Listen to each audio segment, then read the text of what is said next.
Pakistan cricket board पे ज़रा focus और प्रायोरिटीज़ पे हाफिज साहब बात हो रही थी। जब हम प्रायोरिटाइज करने की बात करते हैं, बिल्कुल एक बहुत इंपॉर्टेंट टॉपिक छेड़ दिया वही साहब ने।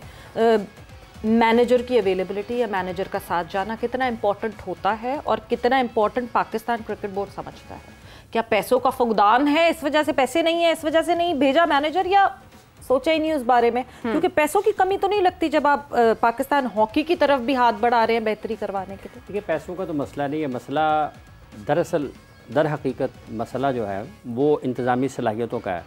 ये सिर्फ मैनेजर का ही रोना नहीं है, ये भी चेक कर लें कोई ट्रेनर भी टीम के साथ गया या नहीं गया। तो ये यहाँ से फ़िटनेस का जो मामला है उस पर भी वाज़े तौर पर हमें अंदाज़ा हो जाएगा कि किस अंदाज़ में पाकिस्तान क्रिकेट बोर्ड को चलाया जा रहा है। तो तरजीहात और हैं, जैसे भी बाबर का जिक्र हो रहा है कि कोच ने कुछ कहा है, आकिब जावेद साहब ने, और माइक हैसन पाकिस्तान टीम के हेड कोच हैं, उन्होंने कुछ कहा है। एक वक्त में आकिब जावेद भी हेड कोच थे। तो ये ज़रा उसकी गलतियाँ सुधारने या उसकी गलतियाँ या ख़ामियों की निशानदेही करने से पहले उनके हकीकी कोच से मशवरा कर लें। चूँकि उनके वालिद गिरामी आज़म साहब, उन्होंने जो गालिबन मार्च के पहले हफ्ते में एक पोस्ट किया था इंस्टाग्राम पर, तो उसमें उन्होंने ये कहा था कि मैं ही उसका पहला और आखिरी कोच, मेंटोर और तर्जुमान हूँ। तो अगर कोच और मेंटोर वो हैं तो फिर ये दोनों कौन हैं? ये तो कल प्रेस कॉन्फ्रेंस कर रहे थे बाबर, अपना हैसन और आकिब जावेद। तो इनको चाहिए कि उनके जो हकीकी कोच और मेंटोर हैं उनसे बातचीत कर लें। हो सकता है कोई मसले का हल हो जाए। हालांकि हो सकता है बहुत से मसाइल कहीं और किसी और जगह से आगे आ रहे हैं। सो एक बात ये। दूसरा ये है कि जब पाकिस्तान क्रिकेट बोर्ड के इस स्क्वाड की बात की जाती है, इसमें तो आपके पास यही प्लेयर्स हैं जी। अब पता ये चलेगा कि ये किस तरीके से वहाँ पर आगे बढ़ते हैं। लेकिन इसमें भी आप ने 5 सिर्फ बैटर्स हैं आपके पास और ऑलराउंडर्स की भरमार है। ऑलराउंडर्स की भरमार है। और ये कह देना कि ये टीम कर सकती है, हर टीम जीतने के लिए ही बनाई जाती है। लेकिन जो हार रही है उसके बारे में भी बताएं। कोच उज़र पेश कर रहे हैं पाकिस्तान क्रिकेट टीम के कि हम इतने में से इतने मैचेस जीत गए, आखिरी बॉल पर हार गए। तो ज़रा वो ये लोगों को बता दें कि जब 99 का वर्ल्ड कप हुआ था और साउथ अफ्रीका और ऑस्ट्रेलिया का जो सेमीफाइनल था, क्या लोगों को किसको ग्लोरीफाई करते हैं? हाँ। वो सेमीफाइनल जीतने वाली को करते हैं या हारने वाली को करते हैं? याद किसको रखा जाता है? और दूसरा जो जीतने वाली को करते हैं ना। तो आप आखिरी बॉल पर अपनी नाकामी का बता रहे हैं। आखिरी बॉल पर जो कामयाबी थी वो जावेद मियां दाद की थी, जिसको लोग आज तक याद रखते हैं उस छक्के को। ठीक है, तो जो आप हार रहे हैं उसके उज़र ना पेश करें लोगों के सामने, हकीकत बयान करें। और इसके साथ जब आप पाकिस्तान की इस टीम की कारकर्दगी की बात कर रहे हैं, जिसमें आप ये कह रहे हैं कि हम 9 में से इतने मैचेस जीत गए, तो जनाब ये बताएं जीते किन के खिलाफ? बांग्लादेश के खिलाफ। अब बांग्लादेश में हारे भी हैं। वेस्ट इंडीज़ के खिलाफ वेस्ट इंडीज़ में आप हारे भी हैं। आप उन दोनों टीमों की रैंकिंग देख लें, उनकी क्रिकेट को देख लें और उनकी टीमों को देख लें। जो टीम उनकी पाकिस्तान में आई थी वो किस मायार की थी, जो अपने मुल्क में खेली वो किस मायार की थी, और जब आप वेस्ट इंडीज़ के खिलाफ गए हैं वो किस मायार की थी।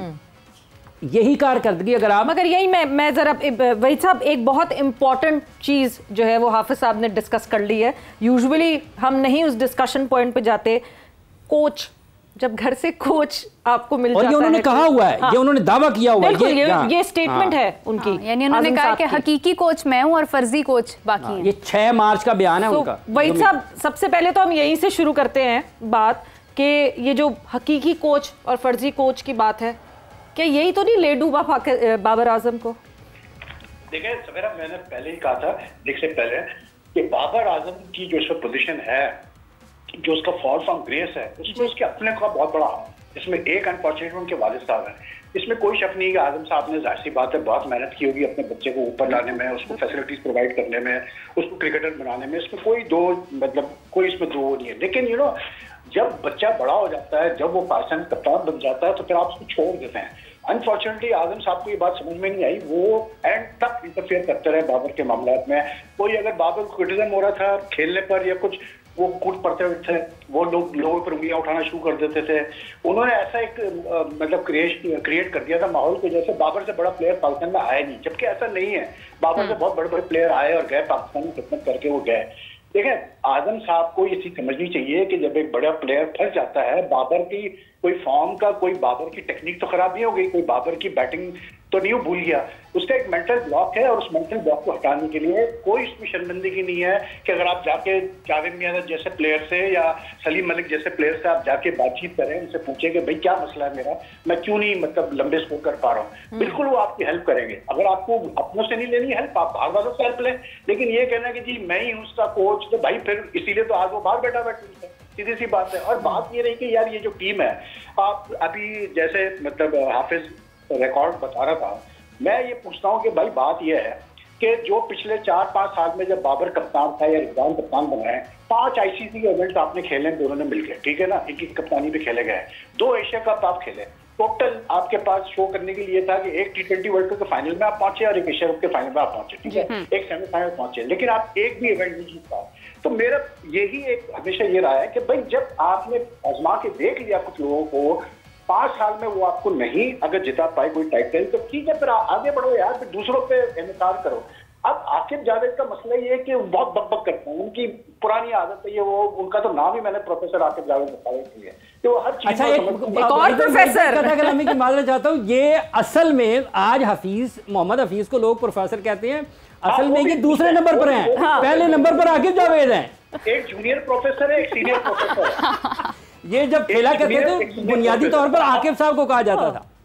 नहीं, मैं ये कह रहा था हाफिज कि आप ये देखो ना यार कि मतलब ये जो हफीज का भी एक मैं देख रहा था इंटरव्यू चल रहा था, ऐसा क्यों होता है कि जब मतलब जो कुछ साबिक एग्जैक्टली मैं पहुंच गई हूँ शायद, जो कुछ साबिक क्रिकेटर्स कह रहे होते हैं जब वो उस तरफ उस वक्त पावर में होते हैं, उस वक्त क्यों नहीं वो ये सोच, मतलब हफीज का आपने स्टेटमेंट सुना कि हम किसको कौन से आपके बैटर्स हैं जिनको हम जो है डिपेंडेबल या आउट क्लास कहेंगे या हम डिसाइड करते हैं कि कौन से हमारे, उनके टेन्योर में क्यों फिर वो रहे। देखिए चीज़ों को ना सादा रखनी चाहिए, सादा, ये जब आप घुमाते फिराते हैं ना तो फिर आप फंसते हैं। सादा चीज़ ये है, आज बाबर आजम के बारे में लोग बहुत उन पर तनकीद भी करते हैं ना, लेकिन ये लोग उस वक्त क्यों नहीं करते थे? आज से 2-3 साल पहले क्यों डरते थे? क्यों जुबानें बंद थी?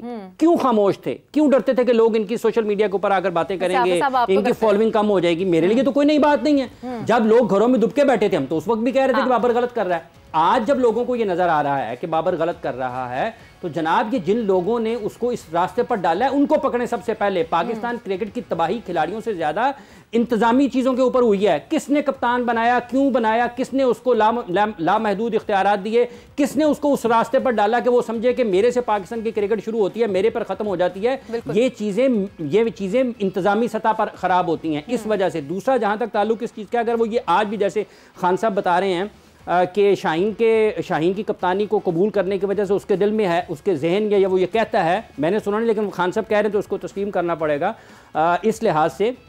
तो जब शाहीन को कप्तान बनाया गया तो बाबर और उनको हटाया गया, तो बाबर ने दोबारा क्यों तस्लीम कर लिया? और आपने ये कैसे समझ लिया कि आप ही पाकिस्तान टीम के पहले और आखिरी कप्तान हैं? सकलैन मुश्ताक साहब जब कोच बने पाकिस्तान टीम के, टीम जिस तरीके से फाइनल में पहुंची, क्या लोगों को नहीं याद? हॉलैंड के खिलाफ आप हारे, हॉलैंड अगर वो ना जीतता मैच तो पाकिस्तान कहां पर था सेमीफाइनल। इसलिए जो आपकी चीजें दुरुस्त जगह पर होनी चाहिए उनको होना चाहिए। जो क्रिकेटर्स के बारे में लोग बात करते हुए भी घबराते हैं कि यार ये पाकिस्तान का साबिक कप्तान, इसके बारे में क्या बात की जाए, मेरे लिए तो कोई नई चीज नहीं है, मैं तो ये कर रहा हूं बरसों से, मुझे तो बाल सफेद हो गए। लोग किससे डरते हैं? आजम साहब से डरते हैं या जो सोशल मीडिया ट्रेंड आपके पीछे पड़ जाता है? ये तो वो खुद बताएं कि वो खुद बताएं वो किससे डरते हैं। अगर आज बाबर आजम के ऊपर इतने सब तलवारें लेके चढ़े हुए हैं तो जनाब ये पाकिस्तान उसकी 3 सेंचुरियां T20 में, 19 सेंचुरियां उसकी वनडे में, 9 सेंचुरियां उसकी टेस्ट मैचेस में हैं। तो ये सेंचुरियां उसने पाकिस्तान के लिए स्कोर की हैं ना। उन लोगों को पकड़ें जिसने बाबर की सेंचुरियां इस वक्त 50 हो सकती थी, 40 से ज्यादा हो सकती थी, जिन्होंने उसको कप्तान बनाकर ये पावर गेम में डाला और उसका बेड़ा गर्क किया। और उस पाकिस्तान क्रिकेट बोर्ड से पूछें जिन्होंने इनको उस रास्ते पर डाला। आज रमीज राजा साहब ये कह रहे हैं कि इमरान खान साहब ने उन्होंने कहा कि फखर को आप ओपन कराएं और बाबर रिजवान में से किसी एक को नंबर 3 पर लेके आए, तो क्रिकेटिंग सेंस किस तरफ जाती है? ये होना चाहिए था ना। आपने कहा तो मेरी तो सोच बाबर से शुरू होती है, बाबर पर खत्म हो जाती है। तो ये जो लोग टॉप लेवल पर बैठे हैं, वो मोहम्मद हफीज हैं, वो अब्दुल रज़ाक हैं, वो सरफराज अहमद है, ये पाकिस्तान की टीम बहुत अच्छी बनी है। हाफिज एक बात मैं जरूर आपसे पूछना चाहूंगी, क्योंकि आपने नाम ले दिया सरफराज अहमद का, क्या ये कहना सही होगा कि जहां से पाकिस्तान क्रिकेट का डाउनफॉल वहीं से शुरू हुआ जहां से हमने अनस्टेबल किया उस चैंपियंस ट्रॉफी की जीती हुई टीम को, सरफराज अहमद को। दो के yes I would agree to the fact कि over the period of time Sarfaraz की परफॉर्मेंसेस खराब हो रही थी, वो अपने ऊपर लोगों को भेजने लगे थे, मगर अभी भी स्टेबिलिटी थी टीम में और शायद 1-2 साल और मिल जाते तो शायद हमें एक स्टेबल टीम मिलती।